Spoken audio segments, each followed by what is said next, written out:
nossa lição hoje fala sobre missões transculturais do Novo Testamento. E antes de... Os irmãos sabem como é que eu gosto de conduzir a aula aqui. E antes de entrar propriamente na lição, eu queria trazer um contexto de algumas coisas aqui. Primeiro é o significado de missões. Nós estamos há 4 domingos falando sobre missões e talvez ainda não esteja claro para você o que é fazer missões. A missão é uma ordenança. A missão, ela é uma ordenança de alguém que pode dar aquela ordem. Para mim e para o pastor Fábio, que somos militares, missão para a gente é uma coisa muito fácil de ser entendida, porque é muito comum no quartel, chega um superior e nos dá uma missão. No militarismo a gente não fala nem dar a missão, paga a missão para você cumprir ali. Então, o pastor Fábio é tenente, quem bem manda é ele. Chega para um soldado como ele e diz assim: olha, Jonatas, você vai fazer tal coisa. Pronto, aquela ordem dele é uma missão. E quando a gente faz uma missão no militarismo, a gente tem que voltar para dar o pronto. O que é isso? Dar o pronto é a gente voltar para dizer assim: olha, para quem me deu a ordem foi executada, a ordem foi cumprida. Missão dada, missão cumprida. E isso, pastor, que a gente chama, é o que a gente fala no militarismo de dar o pronto. É eu voltar para quem me deu a ordem e dizer: olha, está executado, está concluído, e a gente dá um feedback do que foi que aconteceu. Quando a gente comumente sai para a ocorrência, por exemplo, a gente sai para a gente retorna para o quartel, a gente dá o pronto para o SICOM. Olha, a missão foi concluída, e a gente registra isso no livro de parte, que é o que fica ali, a história, né, o histórico das ações que nós desenvolvemos. E trazendo para o nosso contexto de evangelho, não é diferente. A missão foi uma ordenança do Senhor para todo cristão. Quando a gente fala do grande comissionamento na livro de Mateus, que Jesus, antes de subir assunto aos céus, ele diz: olha, ide e fazer discípulos de toda língua, de todo povo, isso é uma missão, é um comissionamento. Foi nos dada uma ordem que cabe a nós agora executar. E quando a gente fala, voltando para o tema da lição aqui, que fala que são missões transculturais, a gente agora já parte para um outro mérito, que é eu executar essa missão não apenas aonde o Senhor me plantou, mas para além de onde estou plantado. Porque o comissionamento de fazer missões, ele não abrange somente o local aonde eu estou. Quando a gente fala de transculturalidade, a gente fala de exceder a cultura, exceder a nação, exceder a etnia, exceder o costume. Porque pode ser que alguém que precise ser evangelizado, tão embora esteja na mesma nação que você, tenha uma cultura, por assim dizer, diferente da sua. E a gente agora precisa entender a cultura, às vezes, do outro, para ser entendido na linguagem do outro. Está claro o que eu estou dizendo aqui? Vamos, amém ou não amém? Se não estiver claro, você sinaliza aí que a gente tenta falar de uma outra maneira. Contextualizando isso aqui ainda, eu poderia dar um exemplo sobre a linguagem do amor. Não sei se os irmãos sabem, mas existem conhecidamente 5 linguagens de amor muito distintas. A saber, tempo de qualidade, que físico, presentes, atos de serviço e, estou esquecendo algum, palavra de afirmação. Muito obrigado, minha irmã. Palavra de afirmação. E tendo essa ciência, irmãos, olha, a minha linguagem do amor é tempo de qualidade. Então, para que eu me sinta amado, eu preciso ter tempo com as pessoas. Eu gosto quando as pessoas me escutam. Eu gosto quando elas conversam comigo. E quando eu falo conversar comigo, não é você conversar comigo no celular, não. É olho no olho. É você falar, é você ouvir. E se os irmãos prestarem atenção, até quando eu estou dando aula aqui, tem gente que evita o contato visual, mas eu gosto de olhar no olho de todo mundo. Eu sou desse tipo. Quando você quer demonstrar amor a alguém, e você fala com essa pessoa numa linguagem diferente da dela, ela não entende que você a ama. Voltando, eu disse que minha linguagem do amor é tempo de qualidade. Se você de repente me ama e você só me dá presente, e você não passa tempo comigo, eu não entendo que eu sou amado. Daí, irmãos, vem a necessidade de eu comunicar ao outro, não na linguagem que eu entendo, mas na linguagem que ele entende o que eu quero dizer. Certo? Então, se eu me relaciono com alguém, e irmãos, qualquer relacionamento, de pai para filho, de esposo, enfim, familiar, a pessoa com quem eu me relaciono, eu preciso entender como é que ela se sente amado, para que eu demonstre o amor, não do jeito que eu entendo que é amor, mas é do jeito que ela entende, porque o amor que eu estou dando é para essa pessoa. Tá claro isso aqui? Porque se eu amo alguém e essa pessoa fala só português, e eu chego para essa pessoa para falar sobre amor falando inglês, vai ter algum efeito? Não vai. Então eu preciso falar na linguagem que o outro entende. E quando a gente fala de missões, irmãos, não é diferente. Então quando a gente vai para o texto dessa lição de hoje, que fala sobre missões transculturais, eu preciso que você tenha duas coisas muito claras em mente para você sair daqui dessa aula hoje de manhã. A primeira é o que é missão e a segunda é o que é transculturalidade. Eu preciso fazer o que Cristo me determinou fazer e eu preciso fazer isso na linguagem que o outro entenda para que surta o efeito desejado. Até aqui está claro, irmãos? Amém ou não amém? Glória a Deus. Aí o texto áureo da nossa lição está em João no capítulo 3, o versículo 16. Esse foi o primeiro texto da Bíblia que eu decorei. Foi o primeiro texto da Bíblia que eu sabia de cor e com referência. Eu devia ter uns 6 anos. João 3,16. Porque Deus amou o mundo de tal maneira que deu o seu Filho unigênito para que todo aquele que nele crê não pereça, mas tenha vida o quê?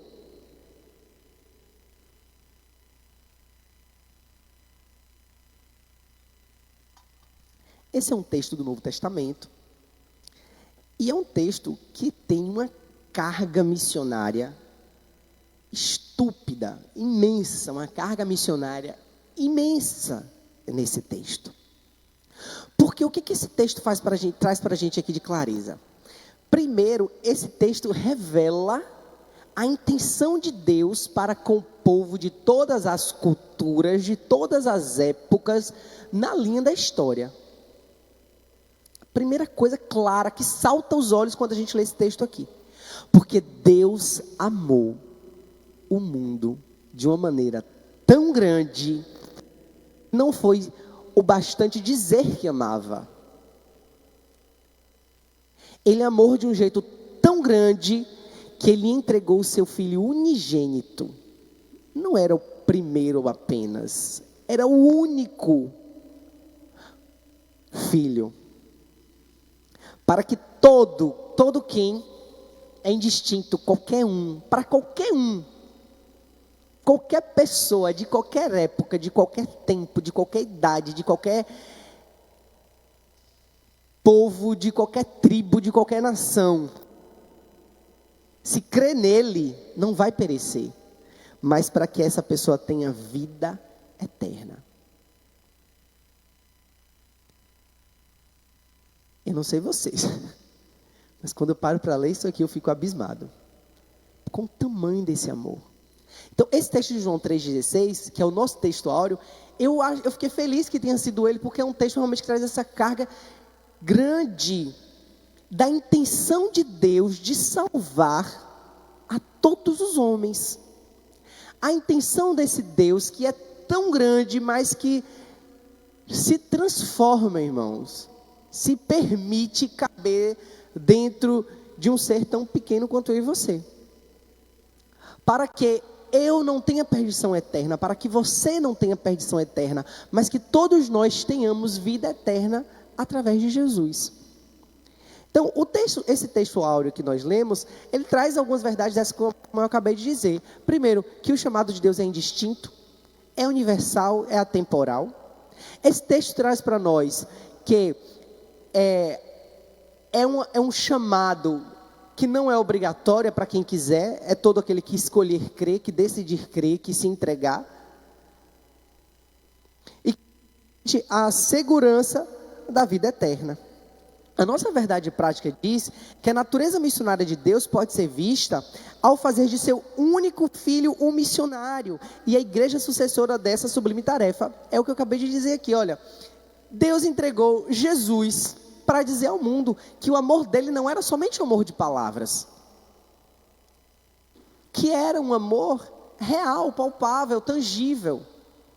Então quando a gente olha para uma cruz, o que precisa vir à nossa mente não é apenas a tortura de morrer num lugar como aquele, mas é a expressão de um amor que fez com que um Deus que é todo poderoso, e Jesus que era igual a Deus, Filho de Deus, se submetesse a uma morte de cruz, para que quando eu olhasse para a cruz, eu tivesse esperança. Isso é tão louco, irmãos, que tem gente que não consegue entender. Isso é tão grande que tem cabeças de pessoas que não conseguem entender como é que Deus poderia fazer isso. Mas veja só o que Deus fez, e o que eu quero que as pessoas que me ouçam falar do Evangelho também percebam, é que Deus não poderia falar de amor apenas de palavras. Veja bem, vou dar um exemplo para os irmãos aqui. Quando eu conheci a minha esposa, ela morava em Porto Seguro, eu morava aqui em Feira. E eu conheci Maíra em um casamento. Eu fui padrinho de um casamento que ela foi madrinha. Nós entramos juntos na igreja para padrinhar um casal de amigos nossos. E depois, com o tempo conversando com Maíra, a gente começou a namorar uns 6 meses depois. Eu tinha necessidade não mais de falar com Maíra por telefone, porque eu queria passar tempo com ela. Eu queria saber se aquilo que eu estava sentindo, ela estava sentindo também. O que foi que eu fiz? Desci para Porto Seguro. Falei, olha, rapaz, eu acho que a gente está amigo demais, a gente está próximo demais, amigo não é nem a palavra, a gente está mais. E eu queria saber se você está sentindo a mesma coisa que eu estou sentindo, e eu queria ouvir isso olhando dentro dos seus olhos. Como eu já disse aqui, minha linguagem do amor é tempo de qualidade. Irmãos, quando a gente fala de amor, faria, por exemplo, algum sentido eu mandar alguém lá em Porto Seguro procurar saber se ela gostava de mim? Faz sentido? Não faz. Faz sentido eu, sei lá, falar com uma terceira pessoa para conversar com ela, para dizer para ela do sentimento que eu tinha sobre ela, para ter uma resposta. Isso para mim não faz sentido. Porque quando a gente fala de amor, tem que ser você mesmo. Porque amor é uma coisa muito íntima. O que foi que Deus fez? Desceu. Para Ele mesmo vir olhar para você e dizer assim, olha, eu lhe amo. Eu tenho um amor por você e eu quero você para mim. Foi o que Jesus fez. Não mandou, não, vou mandar fulano lá falar, comunicar ao mundo do meu amor. Eu vou mandar um ciclano, eu vou mandar uma carta para dizer lá. Não, irmão, quando a gente fala de amor, tem que ser você mesmo para falar do amor que você sente. Foi o que Deus fez. Cristo pregado numa cruz é Deus dizendo assim, olha, eu mesmo vim falar que te amo. E provar para você em todas as linguagens possíveis que eu amo você. Através de palavras de afirmação, através do toque do Espírito Santo nas nossas vidas, do tempo de qualidade que nós temos quando dobramos os nossos joelhos e passamos tempo com Jesus, dos presentes que nos dá a despeito da graça, que é o favor imerecido e que nos alcança todo o tempo. Vocês estão entendendo que Deus comunica o seu amor por nós em todas as línguas, em todos os formatos que a gente possa imaginar? E quando a gente parte agora, que eu vou entrar na lição, porque isso foi só a minha introdução, é que falar de missões transculturais no Novo Testamento, a gente perpassa tudo isso que eu disse até aqui. Tá claro, irmãos? Amém ou não amém? Pronto. Então, acho que agora nós temos um arcabouço para nós entrarmos na nossa lição e com o nosso coração fervilhando por missões transculturais. Falar de Jesus na linguagem que o outro entende, falar de Jesus da maneira como Ele espera que eu faça, porque essa missão foi Ele que nos deu, e executar isso com amor. A introdução da nossa lição, antes de falar da introdução, eu quero apenas ler aqui os 3 objetivos que nós temos na aula de hoje, que o objetivo número 1 é revelar Deus revelar o Deus missionário no Novo Testamento. O objetivo número 2 é mostrar as missões no Evangelho em Atos dos Apóstolos. E 3, enfatizar a missão cumprida nas cartas do Apocalipse. Tá? Tudo que a gente vê na Bíblia, de aviso, a gente vê no livro de Apocalipse o cumprimento disso, né? O resultado dessa missão que foi feita. A introdução da nossa lição diz que no Novo Testamento o Senhor Jesus foi o primeiro missionário enviado pelo Pai, João 20, 21, pelo fato de ter sido enviado de Deus. Ele trouxe consigo um plano de resgate da humanidade que envolve todos os seus seguidores. Nosso Senhor disse aos seus primeiros discípulos: vinde após mim e eu vos farei pescadores de homens. Mateus 4,19.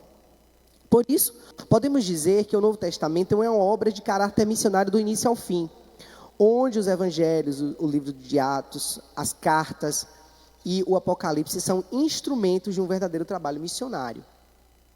O tópico 1 da nossa lição diz: o Deus missionário é revelado no Novo Testamento.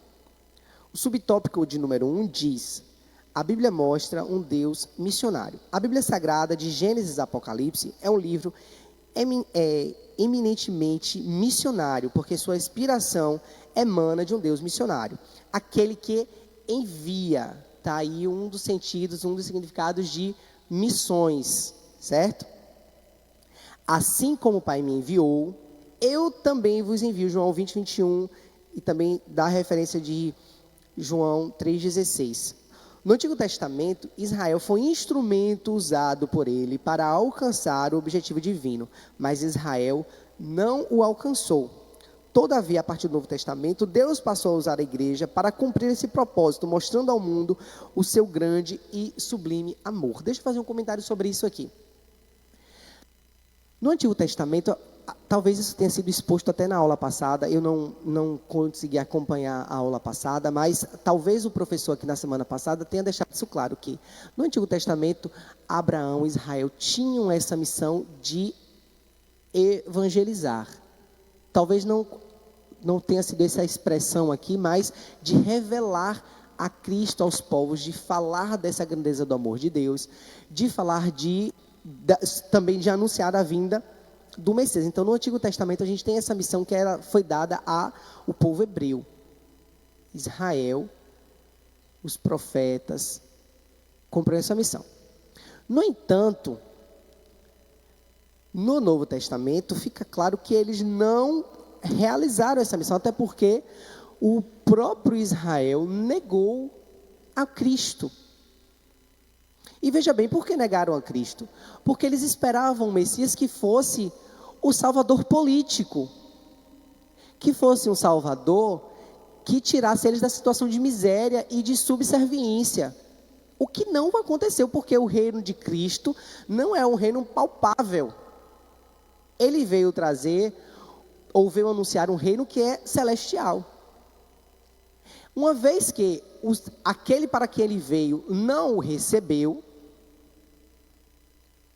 como foi negado, e eles próprios colocaram Jesus numa cruz, aí agora o véu do templo se rasgou, e todo aquele que é chamado pelo nome de Jesus, e que aceita esse sacrifício que foi feito por Jesus, pode ser chamado de Deus. Ou seja, todos nós aqui, só estamos aqui, e temos a nossa salvação, porque aquele povo negou a Jesus. Os seus não o quiseram. Então, até nessa situação, irmãos, que está acontecendo aí agora, da guerra de Israel contra a Palestina, ou da Palestina contra Israel,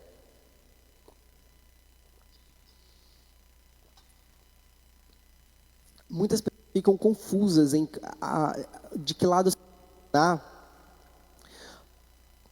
E realmente é uma situação delicada, porque o povo palestino também sofre, o povo israelense também sofre, mas o Israel, que a gente vê, como é que eu posso explicar isso aqui sem causar confusão? Que a Bíblia fala desse povo, está para além de uma nação, de um estado político. E se a gente for olhar com muita cautela hoje como funciona, por exemplo, o governo israelense. Israel, como estado político, veja bem, viu gente? É um país, por exemplo, que permite o aborto. É um país que é liberado legalmente um consumo de... Eu não lembro agora dizer para os irmãos, mas uma quantidade de drogas é permissível dentro do país. Então é um país que é até progressista em muitos aspectos. Tá? Então, politicamente falando.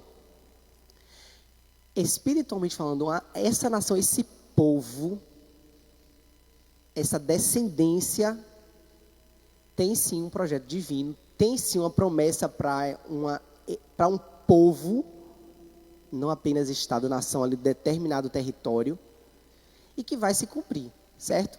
Eu não vou entrar nesses meandros aqui agora, porque não vem a calhar na nossa lição, mas entenda que o povo hebreu não cumpriu a missão que estava determinada a elas.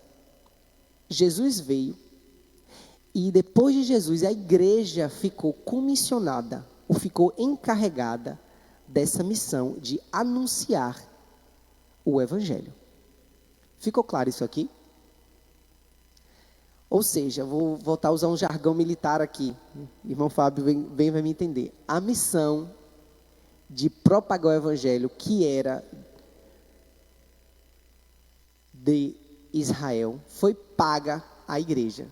E agora nós temos essa incumbência de evangelizar o mundo a partir do ID de Cristo.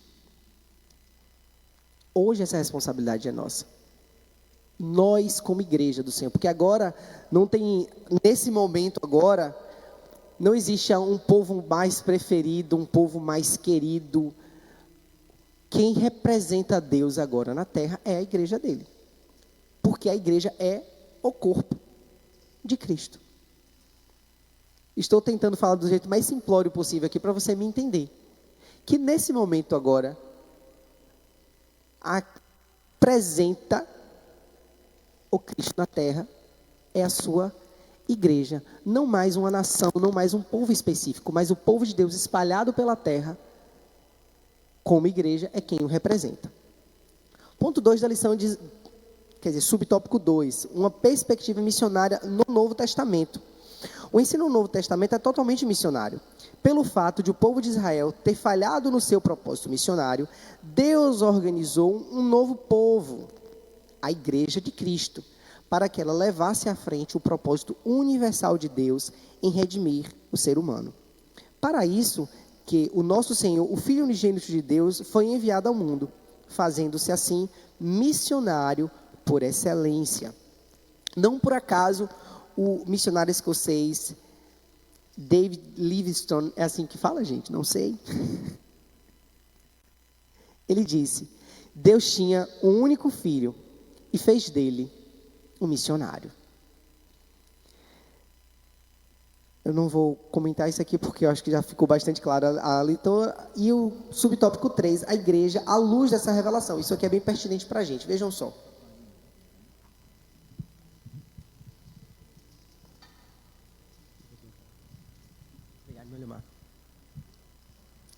À luz dessa revelação bíblica, a de um Deus missionário nas páginas do Novo Testamento, a Igreja de Cristo tem uma tarefa ainda inalcançada: evangelizar, ou melhor, anunciar o Evangelho a toda a criatura. Mateus 28:19. Essa tarefa começou em Deus, que enviou seu Filho com a missão que passou a igreja no Novo Testamento e atualmente perdura como missão primeira da igreja na atualidade. Olha como isso aqui diz respeito a nós. A igreja, como eu já disse, ela representa Cristo, é o corpo de Cristo. Como igreja e entidade social, porque nós somos, desempenhamos uma função que é social. Nós visitamos presídios, nós fazemos ação social, nós ajudamos quem está passando por necessidade, nós levamos alimento para quem precisa, nós socorremos alguém no momento da enfermidade. E eu não estou falando também, irmãos, somente da igreja como instituição, com placa denominacional, porque cada crente em algum momento também exerce uma missão como essa. individualmente, e a igreja fazendo através de você, certo? Mas esse trabalho social, por mais bonito que ele seja, não pode ser a nossa maior prioridade. Pastor, você está dizendo que a igreja não tem que fazer ação social? Não é isso que eu estou dizendo. Eu disse que não pode ser a nossa primeira prioridade. Porque essa é uma função adjacente da igreja. Influenciar socialmente, influenciar politicamente é uma função adjacente. A função primordial da igreja é anunciar o evangelho, é trazer boas novas de salvação. A principal função da igreja, irmão, é botar o pé na porta do inferno, é saquear o inferno e povoar o céu. Isso precisa ficar claro para nós, porque muitas vezes nós, como igreja, temos perdido muito tempo em entraves e entreveiros que não nos diz respeito propriamente dito. A gente tem se embaraçado com negócios dessa vida, como diz Paulo escrevendo a Timóteo, que aquele que milita legitimamente não se embaraça com negócios nessa vida, a fim de quê? De agradar aquele que o chamou. Veja bem, nós podemos estar, muitas vezes, queridos, embaraçados com negócios desta vida e deixando de cumprir a missão primordial que nos foi entregue. Já pararam para pensar nisso?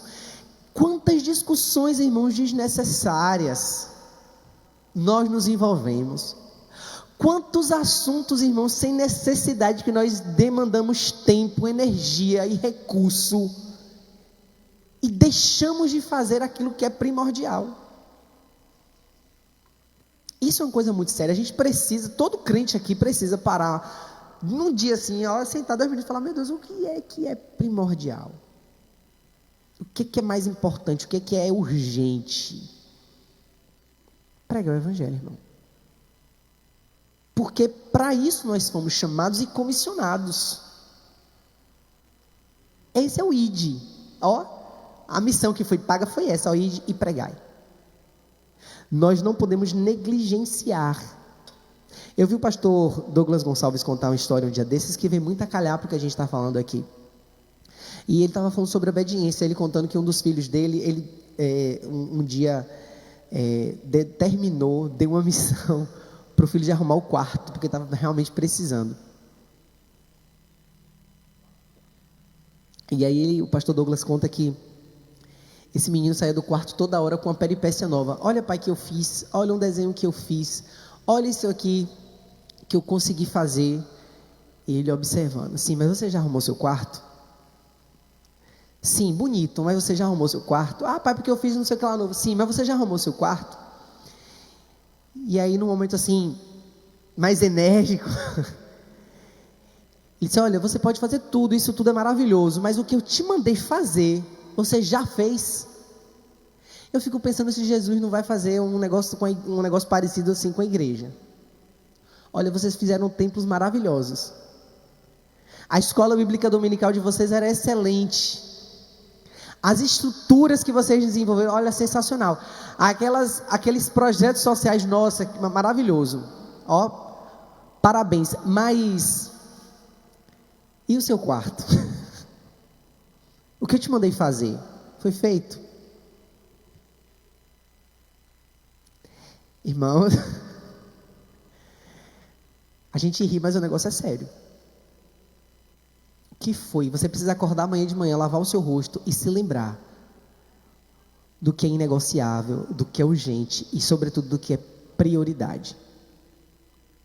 Para encerrar esse tema aqui, eu vou dar um último exemplo. Quando a gente vai prestar socorro, a gente faz anamnese, né? A gente olha a situação da cena e a gente vai socorrer primeiro as vítimas ali, conforme uma escala. Irmão Jason também da área da saúde, sabe do que eu estou falando aqui. É rápido, você precisa passar o olho e você tem que identificar quem é o paciente, quem é a vítima que demanda a maior necessidade de intervenção. Então, às vezes a vítima que está lá se mexendo, está falando ainda, ela não é a prioridade é uma que vai ter uma fratura exposta, por exemplo. Mas tem outro que além da fratura exposta não está responsivo, então essa é mais urgente porque já não está nem falando, o nível de consciência dela é muito baixo. Então, tem um nível de socorro que precisa ser prestado. Então, quando a gente chega para fazer a ação, a gente olha rapidamente e é impressionante como todo mundo já sabe para onde tem que ir, porque a cena ali determina o que é prioridade. Se de repente eu deliberadamente ignoro essa sequência na prestação de socorro, pode ser que uma vida se perca na minha mão, por uma negligência minha. Porque às vezes o paciente aqui tem até a chance de ser salvo se eu tivesse feito a interferência naquele momento, e eu não dei essa assistência porque eu estava socorrendo um que poderia esperar até o outro dia para ser socorrido. Então isso é prioridade. Nós, como igreja, precisamos olhar para o mundo e falar assim, tem aquele meu irmão dentro da igreja que precisa de um socorro.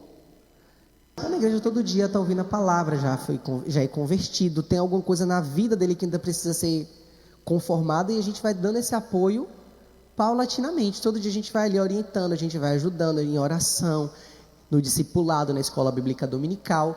Por quê? Porque essa pessoa já tem uma sobrevida. Falando aqui em termos de saúde, né? Já tem uma sobrevida, está respirando ali, está indo. Está perfeito? Não, porque ninguém aqui está. Todo mundo aqui que está me ouvindo nessa manhã, aqui no templo ou pela internet, tem alguma demanda que dependemos de Cristo para fazer por nós. Mas temos a nossa saúde, nós temos a nossa vida, que é Cristo, muito bem, obrigado. Mas tem alguém que não tem, que está definhando, que está caminhando a passos largos para o inferno. E é essas pessoas que nós precisamos ter em mente, que precisam de socorro diariamente e com urgência. Está claro isso aqui, irmãos? Eu posso passar aqui o assunto? Que isso tenha ficado claro, porque essa é a parte mais urgente. Ponto 2 na nossa lição. Me atualizem do horário aí, porque eu nem estou com relógio. Pastor Manassés, que hora é essa?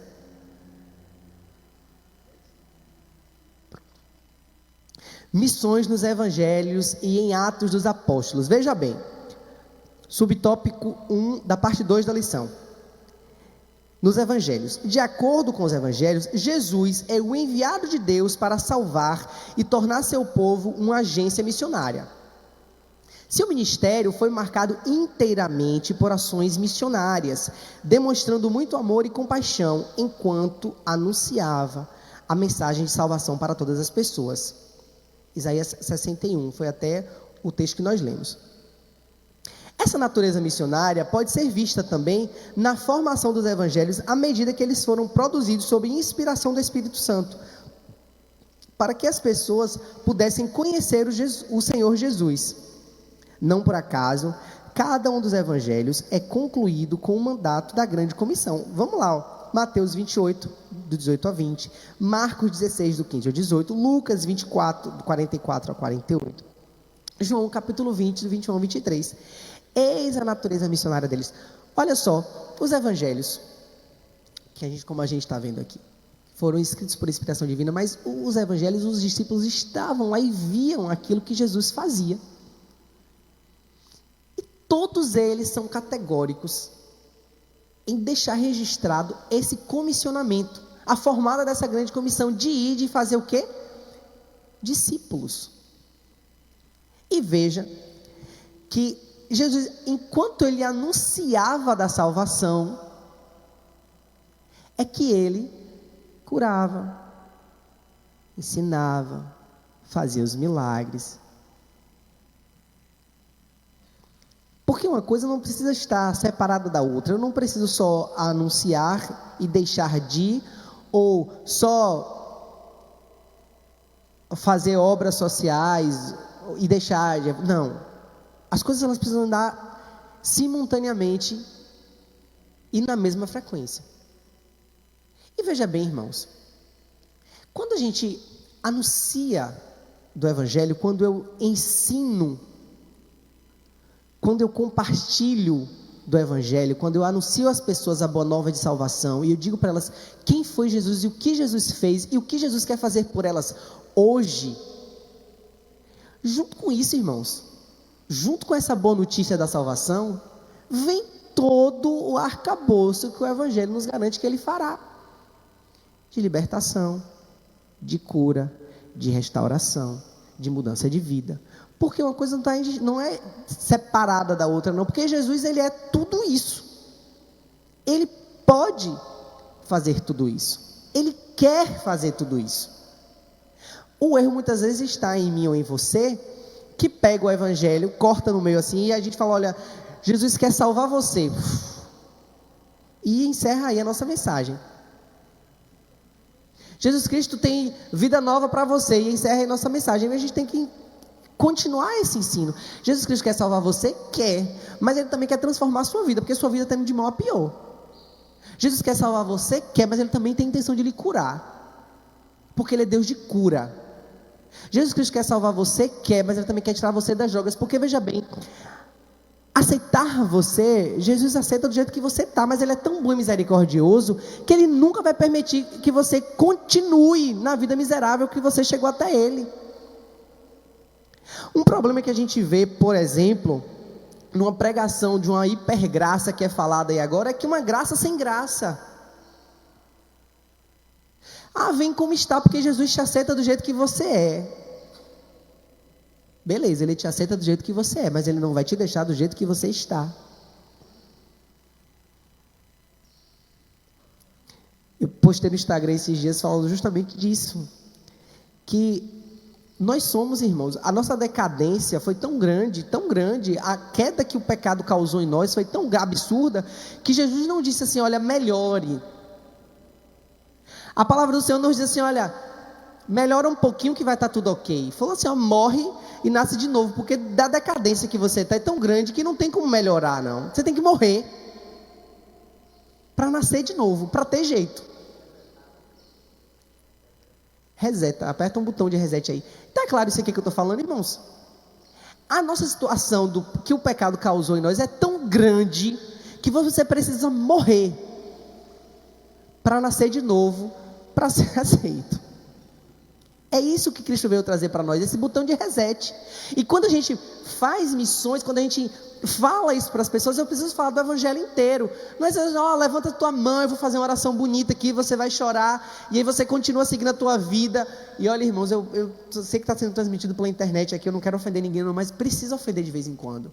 Aí você me vem, porque eu sou de Jesus, e continua viciado na pornografia, continua com a tua vida de traição, de adultério, porque eu sou artista, eu sou de Jesus, mas eu subo num palco, eu faço imoralidade, levo pessoas a cometerem imoralidade, e eu sou de Jesus. Que Jesus é esse, que pode tocar teu coração, mas não pode transformar a tua vida?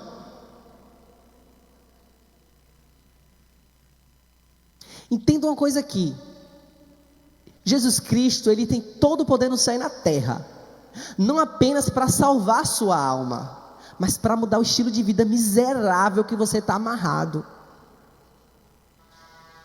É essa a realidade do evangelho. A gente precisa levar o evangelho inteiro, irmão. A boa nova da salvação, ela traz também a notícia da morte. Você precisa morrer para que Cristo viva através de você. Tá claro isso aqui? Amém ou não amém? Posso seguir? Vamos lá. Nos Atos dos Apóstolos, os missionários Felipe e Pedro, veja bem, na igreja cristã, os primeiros cristãos e líderes tinham a missão de propagarem a salvação a todos os povos em todos os tempos. Nesse sentido, Felipe foi o primeiro missionário transcultural, veja bem, transcultural da igreja primitiva, enviado para a estrada de Gaza, antiga região dos filisteus, onde encontrou um eunuco, alto oficial da rainha dos etíopes. Depois de ter anunciado o evangelho, batizou-o nas águas, está em Atos 8. Outro episódio importante foi quando o apóstolo Pedro reconheceu que para Deus todos os seres humanos são alvos do amor divino, deixando claro que a sua mensagem é dirigida a todas as pessoas, independentemente da sua nacionalidade. Olha só, quando Felipe aqui é tido aqui como primeiro missionário transcultural, eu falei isso no início, é você transcender a sua cultura. Quando ele vai evangelizar alguém que era fora do país dele, que era de outra denominação, o que aconteceu ali? A semente que Felipe plantou no coração daquele eunuco, certamente foi enxertada, cresceu e frutificou para aquela terra onde aquele homem foi. Hoje nós temos, irmãos, o advento da internet, que eu não preciso necessariamente me deslocar daqui para a África para evangelizar alguém na África. porque a internet consegue fazer isso. Você que está me assistindo aqui pela internet hoje de manhã, eu não faço ideia, irmão, de onde é que você está, mas o evangelho está chegando aí. A palavra do Senhor está chegando aí. Mas, falando de transculturalidade, eu quero abranger o significado dessa palavra, para não falar apenas de a gente pregar para alguém que é de uma língua diferente da nossa, ou de um país diferente do nosso. Mas eu queria nessa manhã também pincelar aqui, na necessidade de a gente sair da nossa cultura, para falar numa outra cultura, dentro do mesmo país. Deixa eu ver se você consegue me entender. Quando eu, através da consciência missionária, irmãos, de que eu preciso pregar a todos os povos, de todas as línguas, de raça e nação, estou próximo de uma geração diferente da minha, veja bem, de uma geração diferente da minha, eu consigo, irmãos, achar um caminho para falar com essa geração diferente da minha, para alcançar aquela geração diferente. Vou dar outro exemplo. Quando eu prego ou quero evangelizar alguém, sei lá, que é um hippie, que é um skatista, que é das tribos, né? Irmãos, a gente precisa ter, e aqui se você não tem, pode orar e pedir ao Espírito Santo, porque Ele vai lhe dar, a capacidade de você falar numa linguagem que o outro entenda o Evangelho. Essa capacidade de camaleão, de me camuflar, para ser entendido por aquele a quem está me ouvindo. A gente precisa desenvolver essa habilidade, de ter empatia pelas pessoas, pelos povos, sejam essas pessoas, irmãos, da mesma faixa etária ou de outra faixa etária. Ah, porque essa pessoa tem um estilo musical diferente do meu, ou tem uma cultura comportamental diferente da minha, mas essa pessoa precisa ser evangelizada, e eu preciso achar um caminho para chegar no coração dessa pessoa. E veja bem no que eu vou lhe dizer aqui. Existe uma porta, irmãos.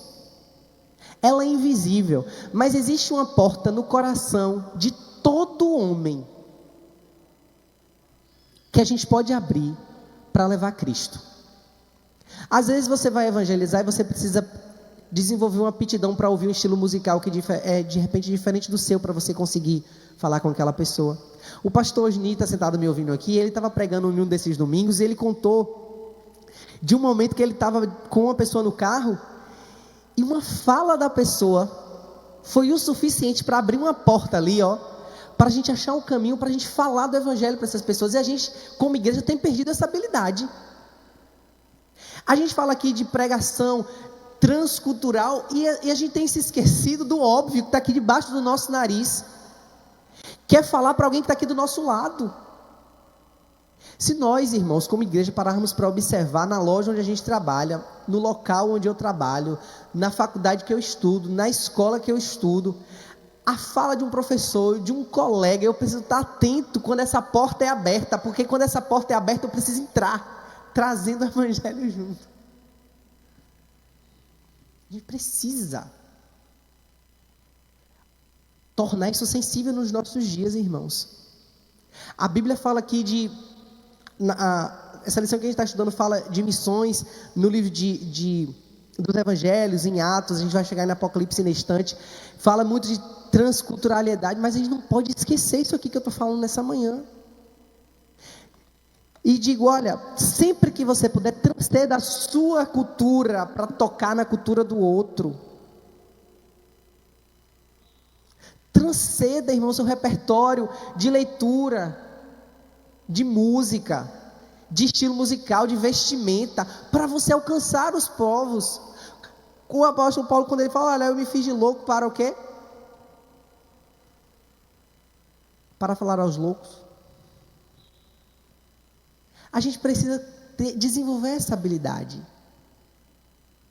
Às vezes, irmãos, você vai conseguir evangelizar alguém por causa da sua comida. Você começa a falar com a irmã ali por causa de um tempero que ela tem. Eu sinto um cheiro aqui na minha casa de um tempero que você faz. Tu bota o quê? Ah, é sal. Ah, eu tenho um sal bom. O sal da terra é a luz do mundo. Brincadeiras à parte, vamos desenvolver, irmãos, essa habilidade. Vamos desenvolver a igreja. essa preocupação de evangelizar o tempo inteiro. Tu fica às vezes na fila do banco, horas ali, sei lá, qualquer fila, perdendo tempo às vezes em silêncio, ou criticando, ou reclamando, e você poderia estar evangelizando. Saia daqui hoje com essa lembrança de que existe uma porta no coração de todo homem, que é um caminho para Jesus entrar. Em toda cultura existe uma porta que você pode chegar, e a gente não pode perder essa oportunidade, porque às vezes você tem um tempo muito curto de evangelizar alguém, mas veja só, às vezes é uma chance que você precisa ter, e se essa chance passar, você perde.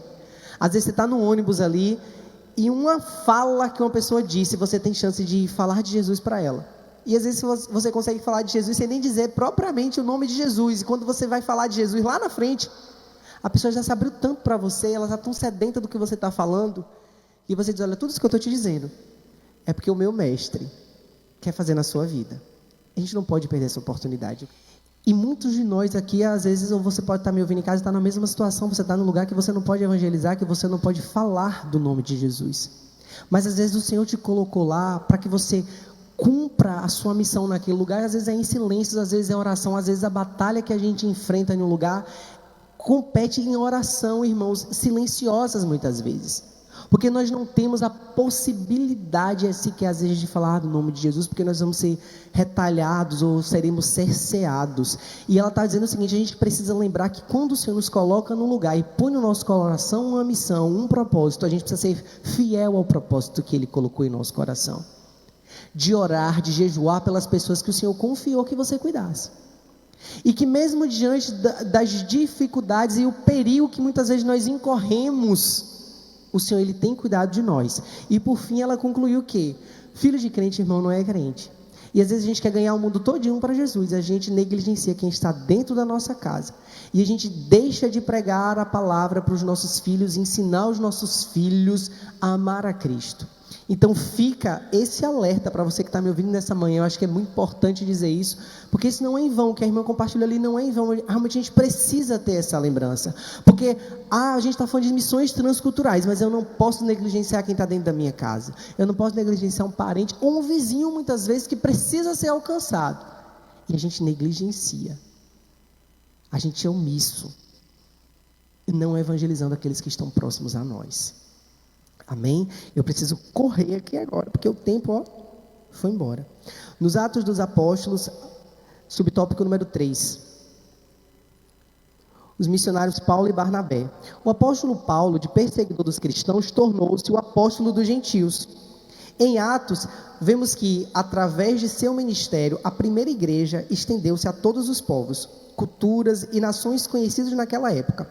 Nesse contexto, temos também Barnabé, que após ter sido enviado pelos apóstolos a Antioquia para pastorear os que se converteram por meio da pregação dos dispersos de Jerusalém pela perseguição, foi enviado pela igreja em Antioquia, juntamente com Paulo, pelo poder do Espírito Santo, para o campo missionário. Assim, podemos afirmar que em Antioquia estava a primeira igreja missionária de natureza gentílica. Eu não sei se os irmãos sabem, mas depois de Pentecostes, durante aproximadamente uns 60 anos, não lembro, entre 45 e 60 anos, o povo ficou pregando ali na região, e depois começou uma perseguição àquela igreja, e foi quando a igreja ela começou a se dividir, não é a palavra, mas começou a se expandir. Esse texto de Paulo e Barnabé aqui que a gente vê, foi mais ou menos nesse período de perseguição. Eles saíram daquele ambiente de perseguição para irem para outros locais, e nesses locais não tinham perseguição, e o evangelho era pregado lá. Ressalva, muitas vezes o que parece que é o fim da obra é na verdade o começo dela. Nesse contexto de perseguição aqui, talvez os crentes daquela época, talvez apenas, pudessem pensar que eles estavam sendo perseguidos e que a obra acabaria, mas na verdade foi um momento de crescimento, de expansão da pregação da palavra por causa da perseguição naquele lugar. Por que eu quero dizer isso aqui nesse momento? No país onde a gente está hoje e na situação que a gente está hoje, não apenas do Brasil, mas eu acho que dos cristãos ao redor do globo, muita coisa que parece perseguição para destruir a igreja, vai ser, na verdade, irmãos, a fagulha que vai acender um período de avivamento nessa nação e nesse mundo. O pastor está dizendo que concorda, mas olha, se a gente observar, ao longo da história, o Coliseu parou a igreja? Não parou a igreja. Se a gente observar, os imperadores romanos pararam a igreja. A perseguição da igreja primitiva parou a igreja. Em todos os países do mundo que tentaram parar a igreja fez o quê? Quando eu estava pregando alguns meses atrás aqui, sobre avivamento, teve em uma das aulas, que eu não sei se os irmãos vão lembrar, mas que eu falei que quando a gente viu uma situação de um entreveiro muito grande, uma perseguição ferrenha, um momento em que a igreja estava sendo tentada, ser enfraquecida pelo Estado ou por outra força qualquer, é um momento onde a igreja faz assim, ó. Essa situação que a gente está vendo hoje, ou no meio político, no meio social, de apontar para cristão, disso, de aquilo. Na verdade, irmãos, isso tudo vai fazer a igreja crescer. Faz parte de um propósito de Deus para que a igreja do Senhor cresça e floresça. A figueira vai ser balançada? Vai. Pode esperar.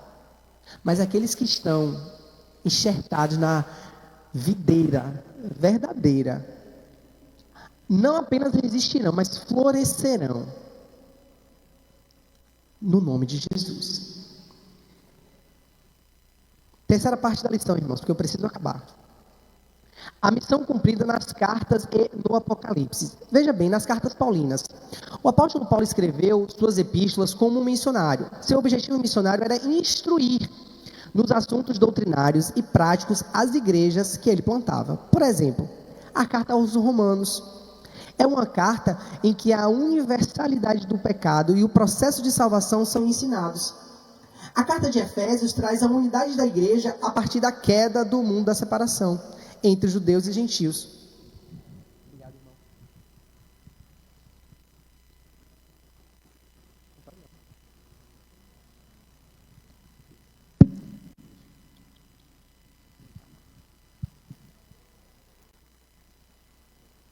A carta aos Efésios traz a unidade da igreja a partir da queda do muro da separação entre judeus e gentios por meio de Jesus Cristo. Efésios 2:4.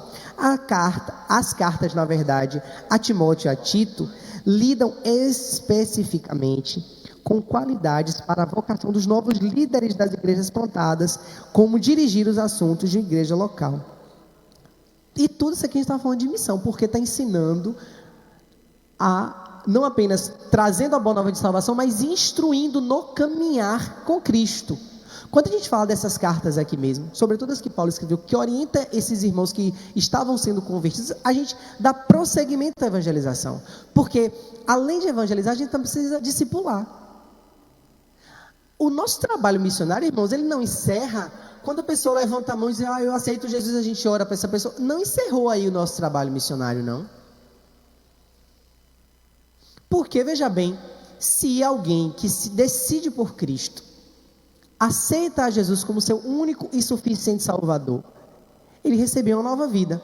E como é, irmãos, que ele vai viver essa nova vida se não tem quem o ensine, quem o oriente? O apóstolo Paulo, por exemplo, traz para a gente uma referência muito grande disso do ensino, porque você vê que ele nunca deixou desamparada ou abandonada uma igreja a qual ele serviu, fundou. E quando ele escreve, por exemplo, a Tito, a Timóteo, dando essas orientações, sobretudo pastorais, é para que aquela igreja não ficasse desamparada. Você, como missionário, não pode e não deve desamparar aqueles a quem você evangeliza, e mesmo que evangelizados, já uma vez convertidos, não podem ser deixados de lado.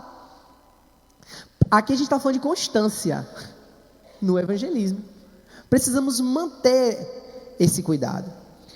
Nas cartas gerais, veja bem, as epístolas gerais dão um forte testemunho sobre missões, como, por exemplo, a carta aos Hebreus.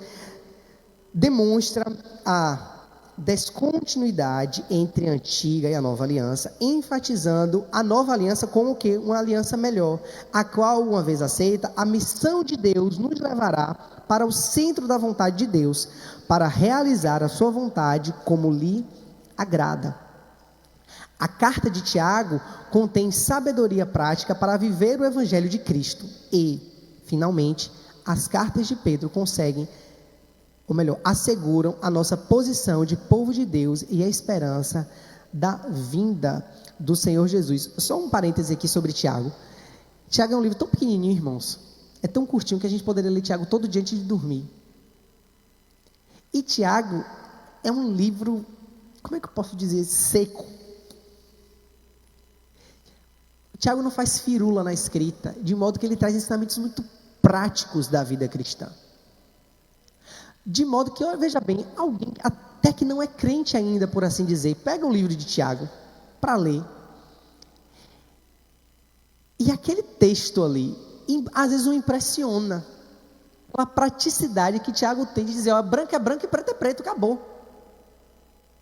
Traz, irmãos, quando a gente tem uma orientação assim, né, pastor? Pronto, o pastor Zório está fazendo uma excelente analogia aqui, ó, que é como se fosse provérbios no Novo Testamento. Traz uma conduta para a gente, diz isso aqui é certo, isso aqui é errado, é papum. Então, até quando a gente está discipulando alguém, é bom ler Tiago. Leia Tiago, dá para ler antes de dormir, dá para ler ao acordar, para a gente ter fresco ali, aqueles ensinamentos durante o dia, porque são ensinamentos práticos para a vida de todo cristão. E chegamos, enfim, ao livro de Apocalipse. Nesse livro, o Senhor Jesus revela ao apóstolo João a conclusão da longa jornada e o destino de toda a raça humana. As 7 igrejas localizadas na província da Ásia Menor, no capítulo 2 e 3, devem ser vistas como igrejas missionárias. Nesse sentido, o apóstolo João relata que Deus se interessa pela salvação de todos os homens. Aí a gente volta para o texto de João 3,16 que a gente leu no início. Da mesma forma que aqui no livro de Apocalipse, na revelação de Apocalipse, a gente tem claro, não apenas, até a destruição, irmãos, que é apontada ali, e que vai acontecer, é um aviso para que, em tempo, as pessoas se arrependam do pecado que cometem para não irem para lá.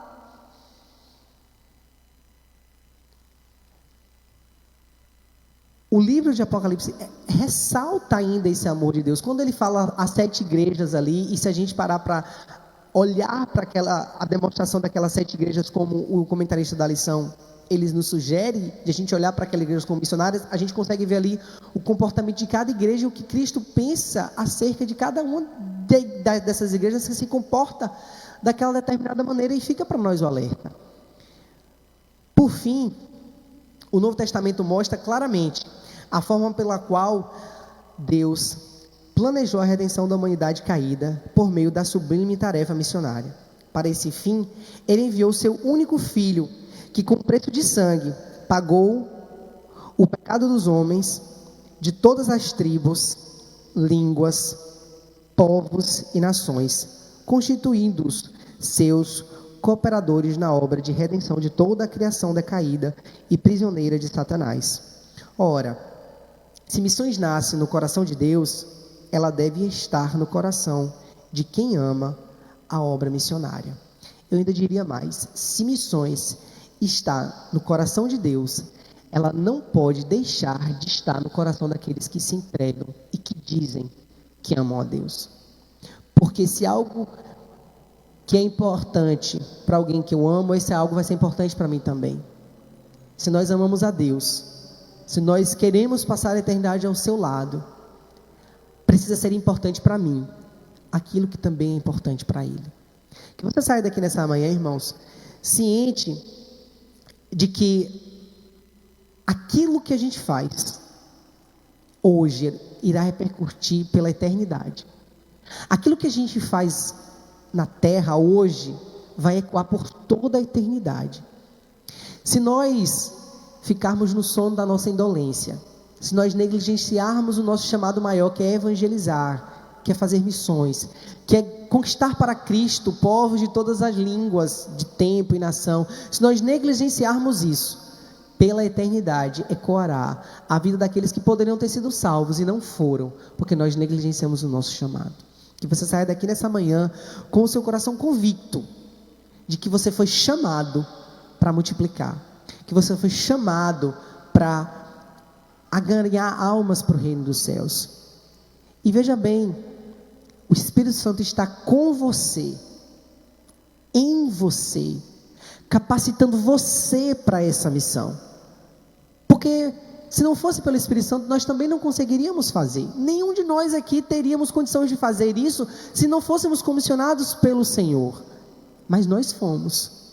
Por isso que eu digo que todo cristão, ele recebe o Espírito Santo, esse revestimento para poder pregar a palavra do Senhor, para saquear o inferno e povoar os céus pela glória de Deus Pai.